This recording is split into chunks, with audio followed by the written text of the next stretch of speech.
दोस्तों स्वागत है आप सभी का एक बार फिर से आपके अपने YouTube चैनल डिफेंस पॉइंट पर। और हमारे आज के इस वीडियो में हम आप लोगों के लिए लेकर के आए हैं कोस्ट गार्ड नाविक एग्जाम की तैयारी के लिए एक मिक्स क्वेश्चंस का प्रैक्टिस सेट।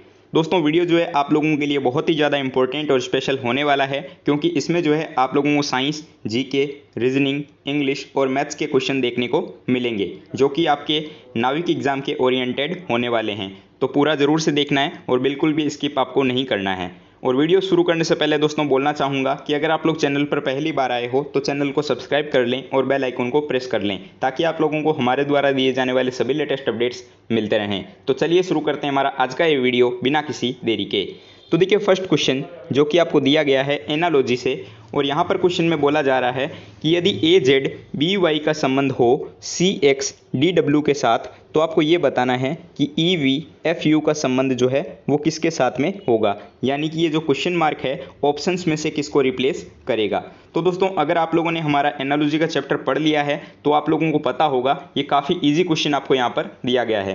तो अगर इस क्वेश्चन को देखा जाए तो आप लोगों को पता होगा कि ए के ऑपोजिट अल्फ़ाबेट्स में आता है जेड, ठीक है। उसी प्रकार बी के ऑपोजिट अल्फ़ाबेट में वाई आता है, ठीक है। उसी प्रकार जो है हमारी ये सीरीज़ आगे कंटिन्यू हो रही है, तो सी के ऑपोजिट एक्स, ठीक है, और डी के ऑपोजिट आता है डब्ल्यू। उसी प्रकार ई के ऑपोजिट आता है वी और एफ के ऑपोजिट में आता है यू, ठीक है। तो ये सीरीज़ जो है वो आगे एफ से आगे कंटिन्यू होगी। तो एफ के बाद में हमारा अल्फ़ाबेट में क्या आता है, तो जी आता है, ठीक है। और जी के ऑपोजिट अल्फ़ाबेट्स में आता है टी, ठीक है। और फिर जो है आगे कंटिन्यू होगी, तो जी के बाद में अल्फ़ाबेट में आता है एच और एच के ऑपोजिट आता है एस, यानी कि जी टी एच एस, ठीक है।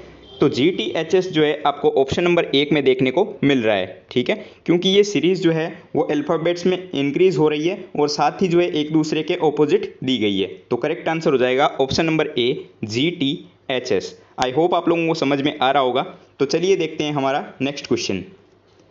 तो देखिए दोस्तों अगला क्वेश्चन जो कि आपको यहाँ पर दिया गया है कि कौन सा देश, ठीक है, तो कौन सा देश जो है वो उगते सूर्य की भूमि के नाम से जाना जाता है। और आपको ऑप्शंस दिए गए हैं कोरिया, जापान, कनाडा या फिर थाईलैंड, ठीक है। तो देखिए उगते हुए सूर्य की भूमि के नाम से जो है वो जापान को जाना जाता है। तो इसके लिए करेक्ट आंसर होगा ऑप्शन नंबर बी जापान। ये क्वेश्चन जो है आपके वाई ग्रुप एग्जाम में आ चुका है, तो इसके लिए जो है काफ़ी ज़्यादा इंपॉर्टेंट हो जाता है नाविक एग्जाम के लिए भी, ठीक है। तो आपको ध्यान में रखना है कि उगते हुए सूर्य की भूमि के नाम से जापान को जाना जाता है। चलिए बढ़ते हैं हमारे नेक्स्ट क्वेश्चन की तरफ। तो दोस्तों अगला क्वेश्चन जो कि आपको दिया गया है एक सीरीज़ का क्वेश्चन, तो इसमें बोला जा रहा है कि 4, 28, 6, 26, 8, 24, इसी प्रकार जो है आगे सीरीज़ कंटिन्यू हो रही है। और आपको ये बताना है कि ये जो क्वेश्चन मार्क है ऑप्शंस में से किसको रिप्लेस करेगा। तो अगर आप लोग इस सीरीज़ को ध्यान से देखेंगे तो आप लोगों को यहाँ पे एक पैटर्न समझ आएगा। तो सबसे पहले जो है मैं यहाँ पे ये सीरीज़ लिख लेता हूँ। तो देखिए हमें दिया गया 4, 28, 6, 26, 8, 24, 10 और 22, ठीक है। और 22 के बाद में क्या आएगा ये आपको बताना है। तो देखिए दोस्तों यहाँ पे दो तरीके से जो है ये सीरीज़ आगे कंटिन्यू हो रही है, यानी कि पहली जो है वो यहाँ पे आप अगर देखेंगे तो 4 से 6 में जाने पर प्लस 2 नंबर इंक्रीज़ हो रहे हैं, ठीक है। ठीक इसी प्रकार 28 से 26 तक जाने में जो है -2 नंबर डिक्रीज़ हो रहे हैं, ठीक है। उसी प्रकार 6 से 8 में जाने पर जो है फिर से +2 नंबर इंक्रीज़ होते हैं और 26 से 24 तक जाने में जो है फिर से -2 डिक्रीज़ होते हैं, ठीक है। उसी प्रकार सीरीज़ आगे कंटिन्यू होगी तो 8 से 10 में जाएगी और 24 से फिर 2 घटेगा यानी कि 22 आएगा, ठीक है, यानी कि -2। तो उसी प्रकार जो है वो 10 के बाद में क्या आएगा ये आपको देखना है, क्योंकि आगे क्वेश्चन मार्क आपको दिया गया है। तो 10 के बाद में आएगा 12। तो हमारा करेक्ट आंसर क्या हो जाएगा ऑप्शन नंबर बी 12, ठीक है। आई होप आप लोगों को समझ में आ गया होगा। देखिए यहाँ पे सीरीज़ जो है वो 2 रिलेशन के साथ में चल रही है, ठीक है, देखिए, ठीक है। तो यहाँ पर अगर आप देखेंगे तो +2 के करके सीरीज़ आगे बढ़ रही है। तो यहाँ पर जाहिर सी बात है कि 10 में अगर मैं +2 ऐड करूँगा तो मुझे 12 मिलेगा, ठीक है। और ऊपर जो सीरीज़ है वो -2 करके चल रही है, ठीक है। आई होप आप लोगों को समझ में आ गया होगा। चलिए बढ़ते हैं हमारे नेक्स्ट क्वेश्चन की तरफ। तो देखिए दोस्तों, नेक्स्ट क्वेश्चन जो कि आपको रीजनिंग से दिया गया है और ये क्वेश्चन जो है आपके कोडिंग डिकोडिंग चैप्टर से बनता है। और क्वेश्चन में बोला जा रहा है कि यदि किसी सांकेतिक भाषा में एक्सरसाइज शब्द को 96, 94, 30 और 89 से निरूपित किया जाता है तथा वीटो शब्द को जो है वो 7952 से लिखा जाता हो, तो आपको ये बताना है कि ये जो सर्विस वर्ड है इसको किस प्रकार से लिखा जाएगा। दोस्तों, हमारा जो लास्ट वीडियो था रीजनिंग का, कोडिंग डिकोडिंग का, उसमें मैंने आपको इस टाइप का क्वेश्चन करवाया था। तो आई होप आप लोगों को जो है इसका पैटर्न पता होगा कि इसको हम किस प्रकार से सोल्व करते हैं। लेकिन फिर से एक बार देखते हैं। तो आपको जो है बताना है कि सर्विस वर्ड जो है वो किस प्रकार से लिखा जाएगा। ठीक है, तो सबसे पहले मैं जो है यहाँ पर सर्विस वर्ड को लिख लेता हूँ। अब आप लोगों को जो है इसमें जितने भी आपको अल्फ़ाबेट्स दिए गए हैं उन अल्फ़ाबेट्स के नंबर चेक करने हैं एक्सरसाइज और वीटो वर्ड में। ठीक है, तो देखिए अगर आप एक्सरसाइज वर्ड को देखेंगे तो आपको यहाँ पर देखने को मिलेगा कि एस के लिए जो है यहाँ पर यूज़ में लिया गया है 8 को। ठीक है, तो मैं यहाँ पे लिखूँगा एस के लिए 8। उसी प्रकार अगर आप एक्सरसाइज में ई के लिए देखेंगे तो आपको पहला ही नंबर देखने को मिल जाएगा 9। ठीक है, यानी कि 8 9 आ गया एस और ई के लिए। उसी प्रकार आपको देखना है आर के लिए। तो अगर आप आर में देखेंगे तो एक्सरसाइज में देखिए चौथा लेटर आपको जो दिया गया है वो आर का है। ठीक है, यानी कि 4। उसी प्रकार आगे बढ़ेंगे और सर्विस में जो है आपको देखना है तो वी के लिए हम वीटो में देख सकते हैं 7 को यूज़ में लिया गया है। ठीक है, और उसी प्रकार आई के लिए 0 को और सी के लिए जो है वो यूज़ में लिया गया है 3 को और ई के लिए जो है वो 9 को यूज़ में लिया गया है। तो हमारा करेक्ट आंसर क्या हो जाएगा 894739, जो कि आपको ऑप्शन नंबर बी में दिख रहा है। तो इस क्वेश्चन के लिए दोस्तों हमारा करेक्ट आंसर हो जाएगा ऑप्शन नंबर बी। दोस्तों, इस टाइप के क्वेश्चन में आपको करना क्या होता है, सबसे पहले आप लोगों को ये वर्ड लिखना होता है और इसके अलावा आपको जो भी क्वेश्चंस में वर्ड दिए हुए रहते हैं उनके सामने आपको जो भी नंबर्स या फिर सिंबल दिए रहते हैं उनके तरीके से आपको सॉल्व करना होता है। ठीक है, तो आई होप आप लोगों को समझ में आया होगा कि ये क्वेश्चन किस प्रकार से हुआ है। ठीक है, और साथ ही दोस्तों आप लोगों को बताना चाहूँगा टेक्स्टबुक.com और उसकी एप्लीकेशन के बारे में। अगर आप लोग इंडियन कोस्ट गार्ड के नाविक जीडी, डीबी और यांत्रिक एग्जाम की तैयारी कर रहे हैं तो आप लोग भाई ऑनलाइन टेस्ट के लिए टेक्स्ट बुक को प्रीफर कर सकते हो। वहाँ पर बहुत ही शानदार टेस्ट आपको जो है देखने को मिल जाएंगे जो कि आपके बिल्कुल एग्जाम ओरिएंटेड होंगे और बेस्ट फैकल्टीज़ के द्वारा जो है उन टेस्ट को तैयार किया गया है। तो आप लोग जो है इसके लिए एनरोल कर सकते हो। इसके लिए आप लोगों को सबसे पहले जो है टेक्स्ट बुक ऐप को इंस्टॉल करना होगा और उसके बाद में जो है आप लोगों को वीडियो के नीचे डिस्क्रिप्शन बॉक्स में लिंक देखने को मिल जाएगी, आप लोग वहाँ से उसे परचेस कर सकते हो। दोस्तों, कोर्स को परचेस करते टाइम आप लोग हमारा कूपन कोड DP10 यूज़ करना बिल्कुल भी मत भूलिएगा, जिससे कि आप लोगों को एक अच्छा खासा डिस्काउंट देखने को मिल जाएगा। तो इस तरीके से जो है भाई आप लोग इसके लिए एनरोल कर सकते हो। बहुत अच्छे मॉक टेस्ट आपको जो है टेक्स्ट बुक पे प्रोवाइड करवाए गए हैं नाविक एग्जाम के लिए। ठीक है, चलिए बढ़ते हैं हमारे नेक्स्ट क्वेश्चन की तरफ, जो कि आपको यहाँ पर दिया गया है कि यदि गुडनेस को लिखा जाए HNPCODTR से। ठीक है, तो इसी कोड लैंग्वेज में ग्रेटनेस को जो है किस प्रकार से लिखा जाएगा। ठीक है, तो सबसे पहले आप लोगों को ये चेक करना है कि गुडनेस को जो है वो HNPCODTR से क्यों लिखा गया है। ठीक है, यानी कि इसमें क्या पैटर्न चल रहा है। तो सबसे पहले आपको क्वेश्चन का पैटर्न पता करना है और उसके बाद में जो है आपको दूसरा वर्ड जो दिया गया है उसके लिए आपको चेक करना है। ठीक है, तो सबसे पहले मैं यहाँ पे लिख लेता हूँ गुडनेस। ठीक है, तो मैं सबसे पहले यहाँ पे गुडनेस की स्पेलिंग लिख लेता हूँ। अब देखिए गुडनेस को बोला गया है कि लिखा जाता है HNPCODT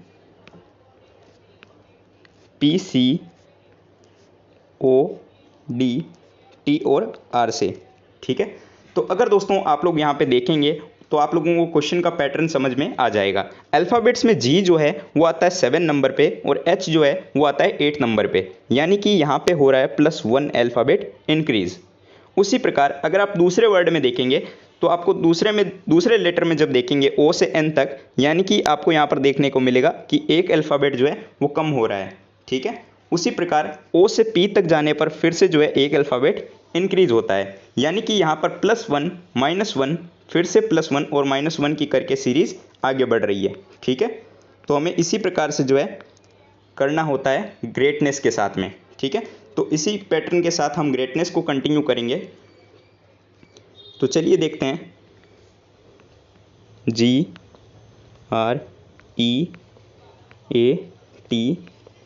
NESS, ठीक है। अब आपको ग्रेटनेस में सेम वही रूल अप्लाई करना है, यानी कि सबसे पहले आपको +1 करना है, फिर -1 करना है, ठीक है। तो देखिए भाई, सबसे पहले हमें क्या करना है, +1, क्योंकि देखिए G से H तक जाने में जो है +1 हो रहा था, ठीक है। तो उसी प्रकार G से फिर H जाएगा, ठीक है, +1 करने पर। उसके बाद में हमें यहाँ पे -1 अल्फ़ाबेट कम करना है, तो Q आएगा, R से पहले आता है Q। उसी प्रकार E के बाद में फिर से +1 चलेगा, तो यहाँ पे आ जाएगा F, ठीक है। और उसके बाद में देखिए A से जो है आपको -1 करना है, तो ऑपोजिट में आता है Z, ठीक है। तो एक कम होगा तो माइनस आ जाएगा Z, ठीक है। उसी प्रकार T के बाद में +1 करना है, तो U आ जाएगा, ठीक है। और इसी प्रकार N के साथ अब जब हम देखेंगे तो M हो जाएगा, फिर यहाँ पे +1 करेंगे तो F, और यहाँ पर फिर से -1 होगा तो ये हो जाएगा R, और फिर +1 करने पर T, ठीक है। यानी कि ये जो ग्रेटनेस वर्ड है इसको लिखा जाएगा HQFZUM और FRT से, ठीक है। जो कि देखिए दोस्तों आप लोगों को जो है कहाँ पर दिया गया है, ये आपको दिया गया है HQFZUM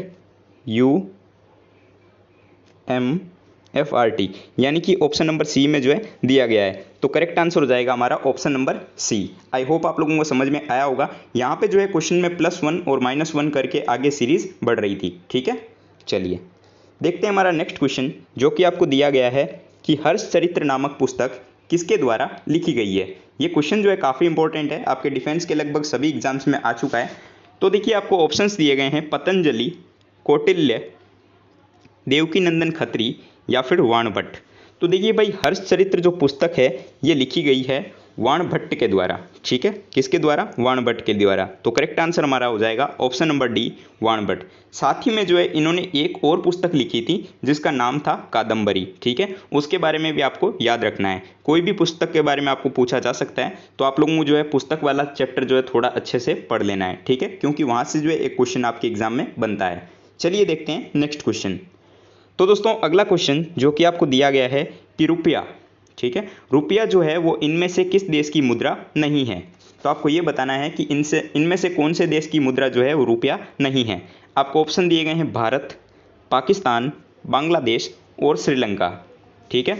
तो भाई आपको बता दूं कि बांग्लादेश की मुद्रा जो है वो रुपया नहीं है। तो करेक्ट आंसर हमारा हो जाएगा ऑप्शन नंबर सी, बांग्लादेश, ठीक है। चलिए बढ़ते हैं नेक्स्ट क्वेश्चन की तरफ, जो कि आपको इंग्लिश से दिया गया है, और इस क्वेश्चन में एक आपको सेंटेंस दिया गया है जिसको आपको कंप्लीट करना है। तो सेंटेंस क्या है देखिए, कि don't disturb me, I am dash my home work, ठीक है। तो आपको ये बताना है कि यहाँ पे ऑप्शंस में से क्या आएगा, ठीक है। डू आएगा, डूइंग आएगा, या फिर एम डूइंग आएगा, या फिर वाज डूइंग, ठीक है। तो आपको जो है ये पता करना है कि यहाँ पे फिल इन द ब्लैंक जो है वो किसको रिप्लेस करेगा। तो देखिए दोस्तों, अगर मैं आपको बताऊं कि यहाँ पे क्या आएगा, तो आई एम के साथ में यहाँ पे जो है वो डूइंग आएगा, ठीक है। क्या आएगा? Doing, option number B. अब आप लोग पूछेंगे कि ये डूइंग क्यों आएगा। तो देखिए दोस्तों, एम जो होता है ना, उसके एम का प्रयोग जो होता है वो आई के साथ में प्रेजेंट कंटिन्यूअस में होता है, ठीक है। तो इसलिए जो है यहाँ पर डूइंग आएगा, ठीक है। चलिए देखते हैं नेक्स्ट क्वेश्चन, जो कि आपको दिया गया है कि शक्ति स्थल इनमें से किसका समाधि स्थल है, ठीक है। काफ़ी इंपॉर्टेंट क्वेश्चन हो जाता है भाई आपके एग्जाम के लिए। देखिए शक्ति स्थल के बारे में आपको बोला गया है, और आपको ये बताना है कि इनमें से किसका जो है ये समाधि स्थल है, ठीक है।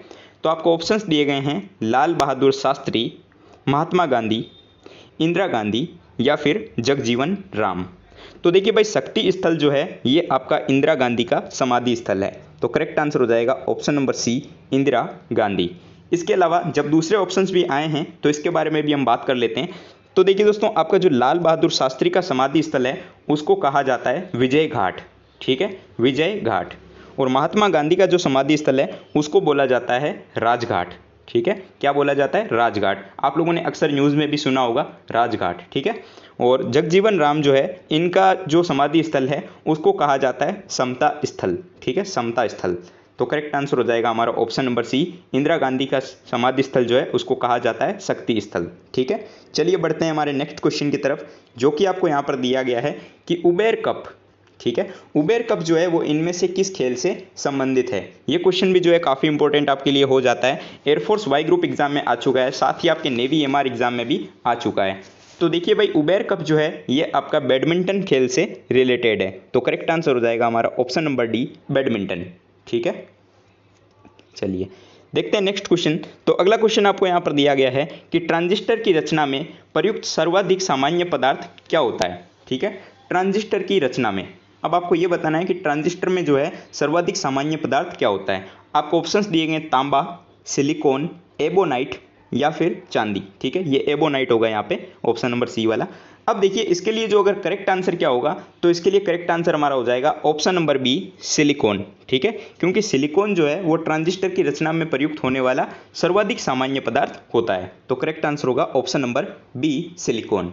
ठीक है, और हाँ दोस्तों, आप लोगों को जो है इन 20-25 क्वेश्चंस में से कितना स्कोर रहता है आप लोग नीचे कमेंट बॉक्स में बताना बिल्कुल भी मत भूलिएगा। ठीक है, तो आप लोगों को चेक करना है कि भाई आप लोग जो है इनमें से कितना स्कोर कर सकते हो। जैसे जैसे आगे क्वेश्चन आते जाएं आप लोग जो है वीडियो को पॉज कीजिए, अपना स्कोर चेक कीजिए कि आपको ये क्वेश्चन आता है या फिर नहीं आता है। ठीक है, खुद को जो है ट्राई कीजिए भाई क्वेश्चंस को बनाने की। ठीक है, जैसे जैसे आप ट्राई करेंगे आपकी प्रैक्टिस बढ़ेगी, वैसे वैसे आपका टाइम कम होगा, आप जो है कॉन्फिडेंस बढ़ेगा आपका। ठीक है, तो इसी तरीके से जो है आपको सॉल्व करते जाना है, और धीरे धीरे जो है मैं क्वेश्चंस की भी नंबर बढ़ा दूंगा, और जो नेक्स्ट प्रैक्टिस सेट आएंगे उनमें हम जो है कम से कम 40 से 50 क्वेश्चंस करेंगे। ठीक है, तो चलिए बढ़ते हैं हमारे नेक्स्ट क्वेश्चन की तरफ, जो कि आपको दिया गया है कि रेडियम की अर्ध आयु 1600 वर्ष है, तो इसकी औसत आयु क्या होगी। ठीक है, तो अक्सर आपने देखा होगा कि इस टाइप का क्वेश्चन आपके एग्जाम में आता है, और आपको यहाँ पर रेडियम के बारे में बोला गया है। ठीक है, कि रेडियम की अर्ध आयु जो है वो 1600 वर्ष है, तो इसकी औसत आयु क्या होगी। तो इस क्वेश्चन के लिए हमारा करेक्ट आंसर होगा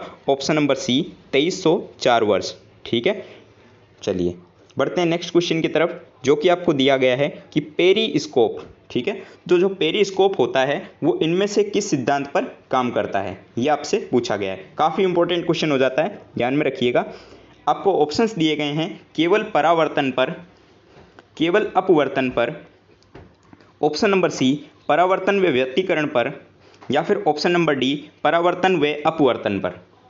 तो देखिए भाई पेरिस्कोप जो होता है ये आपका परावर्तन व अपवर्तन इन दोनों के सिद्धांत पर काम करता है, यानी कि रिफ्लेक्शन और रिफ्रैक्शन के बारे में। ठीक है, तो करेक्ट आंसर हो जाएगा ऑप्शन नंबर डी, पेरिस्कोप, जो कि परावर्तन व अपवर्तन के सिद्धांत पर काम करता है।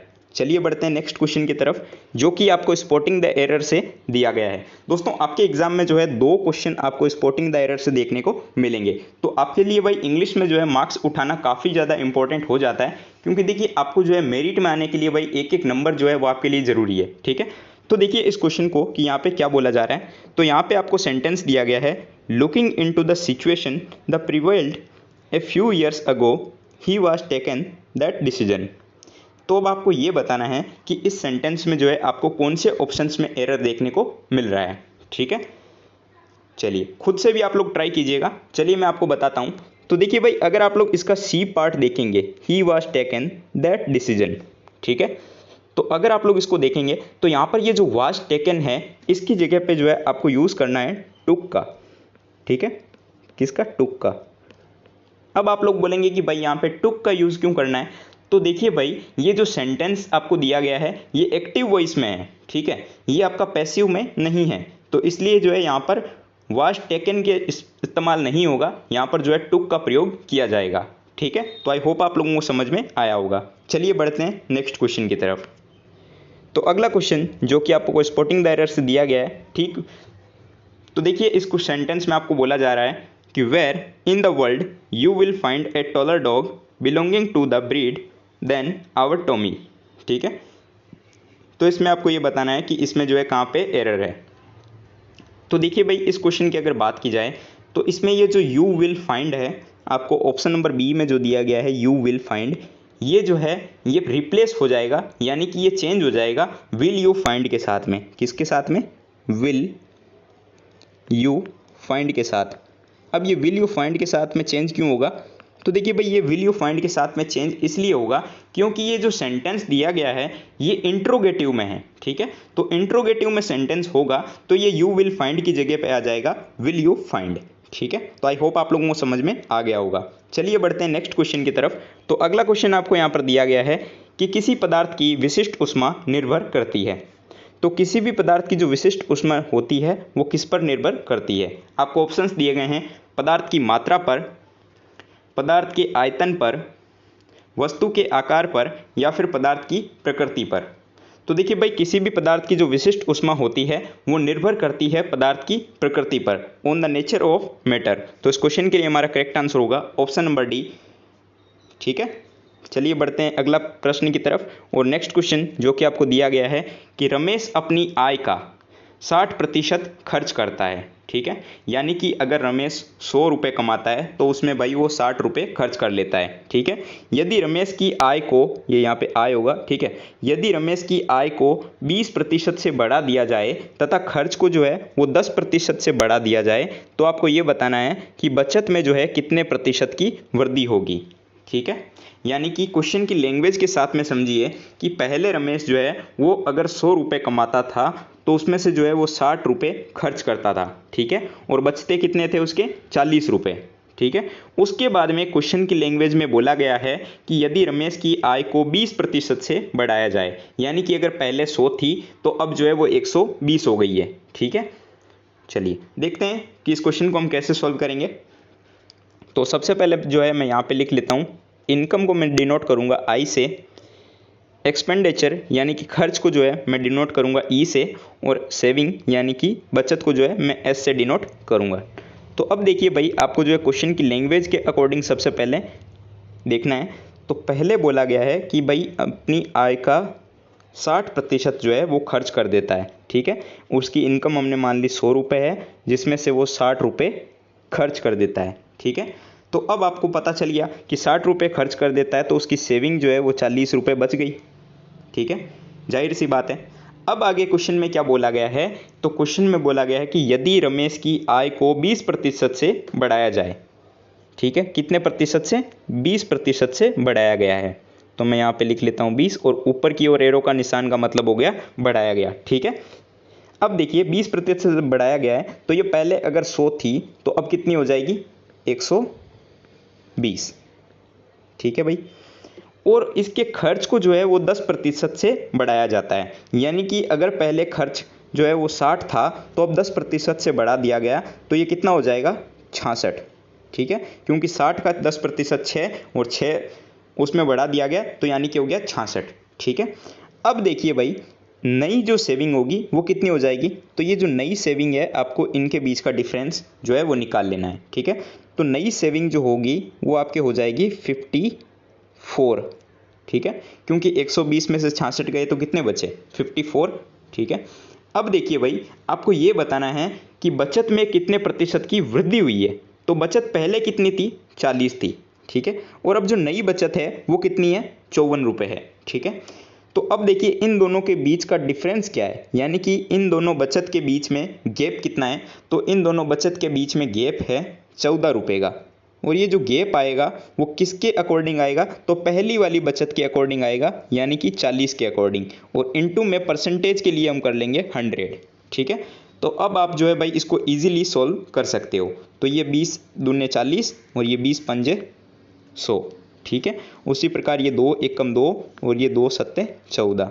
ठीक है, तो ये 7 × 5 हो जाएगा 35।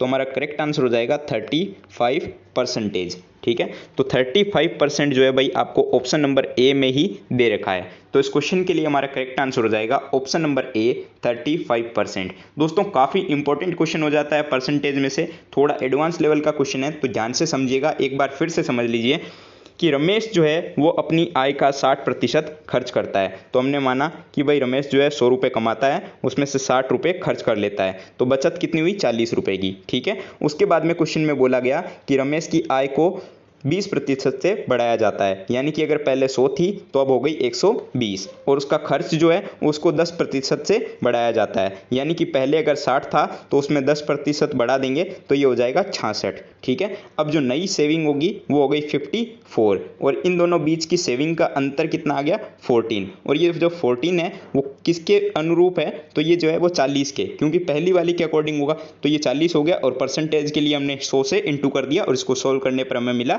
35%। तो करेक्ट आंसर हो गया option number A. I hope आप लोगों को। तो देखिए भाई, आपको यहाँ पे क्वेश्चन दिया गया है कि एक आदमी घर से ऑफिस की निश्चित दूरी 30 किलोमीटर प्रति घंटे की चाल से तय करता है और वह 10 मिनट लेट हो जाता है, लेकिन अगर वह 40 किलोमीटर प्रति घंटे की चाल से जाए तो वह 5 मिनट पहले पहुंच जाता है। तो घर से ऑफिस की दूरी कितनी है ये आपको ज्ञात करना है। काफ़ी इंपॉर्टेंट क्वेश्चन और इंटरेस्टिंग टाइप का क्वेश्चन है, ध्यान से समझिएगा, आप लोगों को अच्छे से एकदम समझ में आ जाएगा। ठीक है, तो देखिए भाई क्वेश्चन की लैंग्वेज के अकॉर्डिंग हम यहाँ पे चलेंगे। ठीक है, तो अगर मैं आपको एक तरीके से समझाऊं तो समझ लीजिए कि ये कोई एक बिंदु है और ये कोई दूसरा बिंदु है, यानी कि एक आदमी जो कि अपने होम से, ठीक है, ऑफिस जाता है अगर 30 किलोमीटर प्रति घंटे की स्पीड से, ठीक है, 30 किलोमीटर प्रति घंटे की स्पीड से अगर वो ऑफिस जाए तो वो भाई 10 मिनट लेट पहुंचता है। ठीक है, तो मैं अगर टाइम मानूं तो देखिए कि अगर वो भाई अपने घर से, समझ लीजिए कि 10 बजे निकलता है, ये मैं सिर्फ जो है भाई अज्यूम करने के लिए, यानी कि सिर्फ मानने के लिए, आपको समझाने के लिए बता रहा हूँ। ठीक है, तो देखिए कि भाई वो अगर अपने घर से 10 बजे निकलता है तो वो भाई मान लेते हैं कि 12 बजे जो है अपने ऑफिस पहुँचता है। ठीक है, अब बोला गया है कि यदि वह 30 किलोमीटर प्रति घंटे की चाल से जाए तो वह 10 मिनट लेट पहुंचता है, यानी कि अगर पहले 12 बजे पहुंचता था तो अब भाई वो 12:10 तक पहुंचता है। ठीक है, क्योंकि 10 मिनट लेट बोला गया है तो अब वह जो है 12:10 पर पहुंचता है। ठीक है, उसके बाद में क्वेश्चन में बोला गया है कि यदि वह 40 किलोमीटर प्रति घंटे की हिसाब से जाए, ठीक है, तो वह भाई 5 मिनट पहले पहुंच जाता है, यानी कि रेगुलर टाइम अपना 12 बजे पहुंचता था, तो अगर वह किसी दिन 40 किलोमीटर प्रति घंटे की चाल से जाए तो उससे 5 मिनट पहले पहुंच जाता है, यानी कि 11:55 पर वो पहुंच जाएगा। ठीक है, तो अब देखिए इन दोनों के बीच का डिफरेंस कितना है। ठीक है, तो पहले वह अगर 10 बजे जाता था और अब जो है 12:10 पर पहुंचता है, तो ये हो गया 2 घंटे 10 मिनट का डिफरेंस।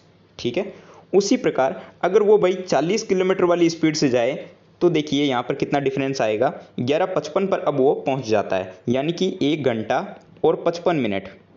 ठीक है, और अगर आप इन दोनों के बीच का डिफरेंस देखेंगे 2:10 के बीच में और 1:55 के बीच में, तो ये हमें डिफरेंस मिल गया मिनट में 15 मिनट का डिफरेंस। ठीक है, क्योंकि 2:10 में से 1:55 जाएगा तो कितना आएगा, 15 मिनट आ जाएगा। ठीक है, यानी कि 15 मिनट का फ़र्क पड़ता है अगर वो 30 किलोमीटर पर आवर या फिर 40 किलोमीटर पर आवर के हिसाब से जाए, तो उसके टाइम में जो है 15 मिनट का गैप आता है। तो भाई हम सभी लोग जानते हैं डिस्टेंस के फॉर्मूले के हिसाब से जो इसको अब हम आगे सॉल्व करेंगे। ठीक है, आपको इतनी थ्योरी समझ आ गई होगी जो कि मैंने आपको यहाँ पे समझाई है। ठीक है, डिफरेंस कितना है, 15 मिनट का। ठीक है, ये आपको समझ आ गया कैसे आया। चलिए अब देखते हैं, हम सभी लोग जानते हैं कि डिस्टेंस बराबर क्या होता है। ठीक है, डिस्टेंस बराबर होता है कि दोनों स्पीड का मल्टीप्लाई, यानी कि स्पीड क्या क्या दे रखी है हमें, 30 किलोमीटर प्रति घंटा और 40 किलोमीटर प्रति घंटा। ठीक है, तो दोनों स्पीड का मल्टीप्लाई, तो मैंने यहाँ पे लिख लिया 30 × 40। ठीक है, उसके बाद में बट्टे में आता है दोनों स्पीड का डिफरेंस, ये फॉर्मूला होता है डिस्टेंस का। ठीक है, तो दोनों स्पीड का डिफरेंस, तो डिफरेंस कितना हो जाएगा, 10 हो जाएगा, 40 में से 30 जाएगा तो 10 आ गया। अब देखिए हमें बोला गया था कि 15 मिनट, ठीक है, क्योंकि इनटू में आता है टाइम, और ये जो टाइम है वो मिनट में है, तो इसको मैं घंटे में कन्वर्ट करने के लिए 60 में अपॉन में लिख दूंगा। ठीक है, अब देखो भाई आप लोग इसको इजीली सॉल्व कर सकते हो, कैसे, चलिए 15 एकम 15, 15 चौके 60, और ये जो 40 है इससे 40 कट जाएगा, यानी कि 30 जो है वो आंसर आ जाएगा। ठीक है, तो हमारा करेक्ट आंसर हो जाएगा ऑप्शन नंबर ए 30। ठीक है, किलोमीटर पर आवर। चलिए आई होप आप लोगों को समझ में आया होगा। अगर फिर भी कोई डाउट बचता है तो आप जो है भाई मुझसे पूछ सकते हो। ठीक है, आप लोग कमेंट में कमेंट कर लीजिएगा, इसके अलावा आप लोग टेलीग्राम पर भी पूछ सकते हो। ठीक है, तो अगर क्वेश्चन पसंद आया हो तो लाइक वीडियो को करना बिल्कुल भी मत भूलिएगा। ठीक है, चलिए बढ़ते हैं हमारे नेक्स्ट क्वेश्चन की तरफ। तो देखिए भाई क्वेश्चन आपको यहाँ पर दिया गया है कि एक मेज 22% लाभ पर बेची जाती है, यानी कि कोई एक टेबल है जो कि 22% के लाभ पर सेल की जाती है। ठीक है, यदि इसे 30 रुपये अधिक में बेचा जाता, ठीक है, यानी कि अब जो है भाई इसे अगर 30 रुपये अधिक में बेचा जाता है तो उस पर 27% का लाभ होता है। पहले कितना होता था, 22% का, लेकिन उसमें अगर 30 रुपये और अधिक करके उसको बेचा जाता तो उस पर भाई 27% का लाभ होता। तो आपको ये बताना है कि मेज का जो लागत मूल्य है यानी कि इसकी कॉस्ट प्राइस जो है टेबल की वो कितनी है। ठीक है, काफ़ी इंपॉर्टेंट क्वेश्चन है। प्रॉफिट लॉस में आपके कंपैरिजन वाले क्वेश्चंस में से इस टाइप का क्वेश्चन बनता है। जैसे आगे हम परसेंटेज का टॉपिक खत्म करने के बाद प्रॉफिट एंड लॉस का टॉपिक शुरू करेंगे, उसमें जो है आप लोगों को इस टाइप के क्वेश्चन देखने को मिलेंगे और आपके एग्जाम में भी जो है भाई इस टाइप का क्वेश्चन आ सकता है, तो इसको ध्यान से समझिएगा। देखिए, ठीक है, अगर मैं आप लोगों को ईजिली बिना किसी फॉर्मूले के सिर्फ ग्राफ के तौर पर समझाऊं तो देखिए, आप लोगों ने भाई क्लास 10th में पहले ही चैप्टर में पढ़ रखा होगा, ठीक है, नंबर लाइन के बारे में। ठीक है, तो यहाँ पर जो है इस साइड हम प्लस लेते हैं और इस साइड जो है माइनस लेते हैं। तो यहाँ पर क्या बोला जा रहा है, क्वेश्चन की लैंग्वेज के अकॉर्डिंग चलिए कि एक टेबल को 22% के लाभ पर बेचा जाता है। ठीक है, और यदि इसमें 30 रुपये अधिक से बेचा जाता तो यहाँ पर भाई लाभ हो जाता 27% का। ठीक है, कितना लाभ हो जाता, 27% का। तो अब देखिए, आपको जो है इन दोनों के बीच का डिफरेंस देखना है कि कितने परसेंट का फ़र्क आता। तो कितने प्रतिशत का फ़र्क आ रहा है, 5% का। ठीक है, और ये जो 5% का फ़र्क है, इसके लिए एग्जैक्ट वैल्यू क्या है, तो इसके लिए एग्जैक्ट वैल्यू जो है वो है 30 रुपये। ठीक है, कितनी है, 30 रुपये, क्योंकि मैं यहीं पे क्वेश्चन में बोला जा रहा है कि पहले 22% का लाभ होता था और यदि अब 30 रुपये अधिक में बेचा जाता तो 27% का लाभ होता। ठीक है, यानी कि जो 5 का डिफरेंस है ये किसके बराबर है, 30 के। तो 1 का डिफरेंस किसके बराबर हो गया, 6 के। ठीक है, और हमें जो है टेबल का लागत मूल्य ज्ञात करना है, तो 100 का किसके बराबर हो गया, 600 के। ठीक है, तो 600 जो है इसका करेक्ट आंसर हो जाएगा। तो ऑप्शन नंबर डी जो है हमारा राइट आंसर हो जाएगा। तो आई होप आप लोगों को समझ में आ गया होगा। इसमें जो है आप लोगों को किसी भी प्रकार का फॉर्मूला अप्लाई नहीं करना है, क्योंकि जैसे ही आप फॉर्मूला अप्लाई करेंगे आप लोग एग्जाम में भूल जाएंगे। इससे अच्छा आप लोग जो है इसको लॉजिक से याद रखिए, जिससे कि आप लोग भाई क्वेश्चन को ईजिली बना पाएँ। ठीक है, तो अगर इसमें कोई डाउट बचता है तो आप नीचे कमेंट बॉक्स में पूछ लीजिएगा, मैं आपको नेक्स्ट वीडियो में फिर से बता दूंगा। ठीक है, जब तक आप लोग सीखेंगे नहीं तब तक जो है भाई आगे हम नहीं बढ़ेंगे। ठीक है, जैसे ही आपके सारे डाउट्स क्लियर हो जाएंगे उसके बाद ही हम आगे बढ़ेंगे। ठीक है, चलिए देखते हैं नेक्स्ट क्वेश्चन, जो कि आज के इस वीडियो का लास्ट क्वेश्चन होने वाला है। और ये क्वेश्चन जो है क्वेश्चन फॉर यू में आप लोगों के लिए होने वाला है। और इस क्वेश्चन का राइट आंसर क्या होगा आप लोग भाई नीचे कमेंट बॉक्स में कमेंट के माध्यम से बताइएगा। तो आप लोगों के लिए क्वेश्चन है कि निशानेबाजी और तीरंदाजी का जो खेल परिसर होता है उसे किस नाम से जाना जाता है। ठीक है, और आप लोगों के लिए ऑप्शंस दिए गए हैं, रेंज, रिक, रिंग या फिर कोर्स। तो आपको ये बताना है कि निशानेबाजी और तीरंदाजी का खेल परिसर जो है किस नाम से जाना जाता है। तो इसका राइट आंसर क्या होगा आप लोग जो है नीचे कमेंट बॉक्स में कमेंट करके बिल्कुल भी बताना मत भूलिएगा। ठीक है, और साथ ही आप लोगों ने जो है इन 20 क्वेश्चंस में से कितना मार्क्स स्कोर किया है ये भी आपको बताना है कमेंट में। ठीक है, चलिए आई होप आप लोगों को ये वीडियो जो है काफ़ी ज़्यादा पसंद आया होगा और आपको सारे क्वेश्चंस जो है वो समझ में आ गए होंगे। फिर भी कोई डाउट बचता है तो आप लोग भाई पूछ सकते हो। ठीक है, तो अगर वीडियो पसंद आया हो तो लाइक, शेयर और सब्सक्राइब करना बिल्कुल भी मत भूलिएगा। ठीक है, मिलते हैं एक नए वीडियो में, तब तक के लिए जय हिंद दोस्तों।